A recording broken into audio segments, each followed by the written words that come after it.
Okay, I've got a confession to make. I am a notebook hoarder. I've bought so many of these beautiful, empty journals. I love the smell, the promise of all those blank pages. And every single time I tell myself, okay, this is the year, this is the one. And then, a week later, it's in a drawer with maybe 3 pages filled. Does that sound familiar at all? For years, I was stuck in what I now call my journaling failure loop. I'd get super motivated, start strong for a day, maybe 2, and then, poof, nothing. The habit would just vanish, and I honestly couldn't figure out what I was doing wrong. If you've ever felt that way about a new habit, stick around because you're in exactly the right place. You see, here was my first mistake. My goal was massive. It was all about the outcome, this idea of having a perfectly filled journal at the end of the year. I was so focused on the finish line that the daily act of just starting felt like climbing a mountain. I was basically setting myself up to fail. And yeah, every time I'd quit, I'd feel this wave of guilt. I thought it was me, that I just didn't have enough discipline or willpower. But it turns out the problem wasn't a character flaw. It was biology. My own brain was secretly working against me. And this is where it gets really fascinating. I realized that just trying harder was never going to work. I was fighting a battle, but I was using all the wrong weapons. It wasn't about my motivation. It was about my method. I was literally in a tug of war with my own brain.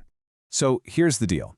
Think of your brain having 2 parts. You've got the prefrontal cortex. That's the smart, goal-setting manager who makes all the big plans.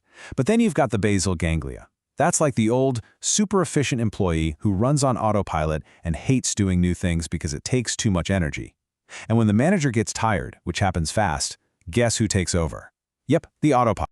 And that's the absolute key. Like Dr. Tracy Marks says here, willpower is totally unreliable. It's flaky. Some days you wake up and you feel like you can conquer the world, and other days you can't even get yourself to fold the laundry. You just can't build a consistent habit on a foundation that's that shaky. So once I understood that I was basically trying to hammer a nail with a banana, I started looking for the right tools.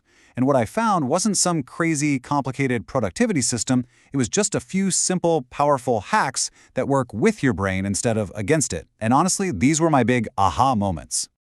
Okay, this first one, it changed everything for me. It's the idea of an identity-based habit. So instead of focusing on the goal, which was write in a journal, I shifted my focus to who I wanted to be. I started telling myself, I'm a person who writes. It's a small change, but it's huge. Every tiny action was now a vote for this new identity. Next up, the 2-minute rule. Oh my gosh, this is a game changer. The idea is to make your new habit so easy, so ridiculously small that it's basically impossible to say no. So instead of write 3 pages, my new goal was just write 1 sentence. That's it. Come on, who doesn't have time to write 1 single sentence? And then I found habit stacking. See, a new habit needs a trigger to remind you to do it. So you just piggyback it onto something you already do every day without fail. For me, that's making coffee. I do it every morning on autopilot. So that became my trigger.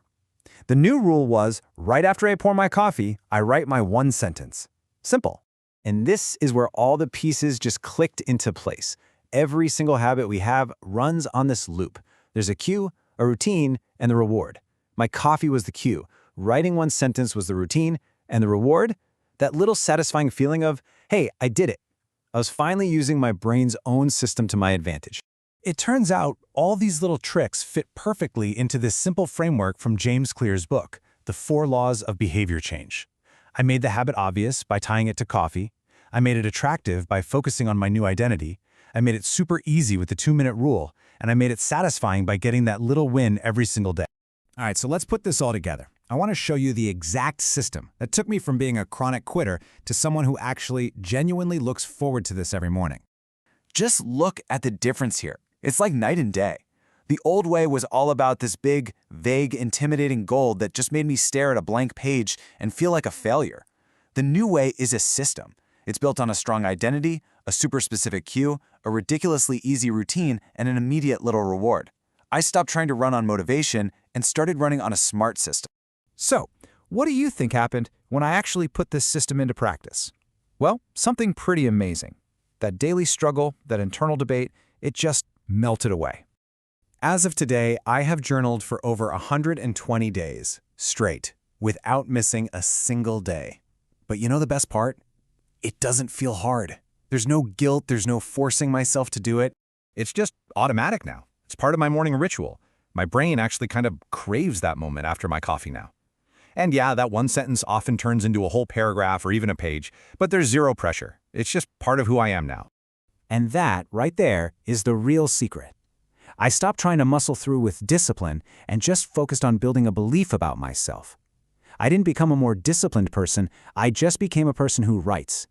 And that identity shift made everything else just fall into place. So, I'm going to leave you with this question.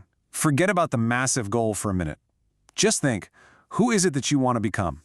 And what is one tiny 2-minute action you could take today that proves to yourself that you're becoming that person? I really hope hearing my story maybe sparked something for you. If it did, do me a favor and hit that like button and maybe share this with someone who's also struggling. And I would seriously love to hear about the habit that you're working on. So please, drop it in the comments below.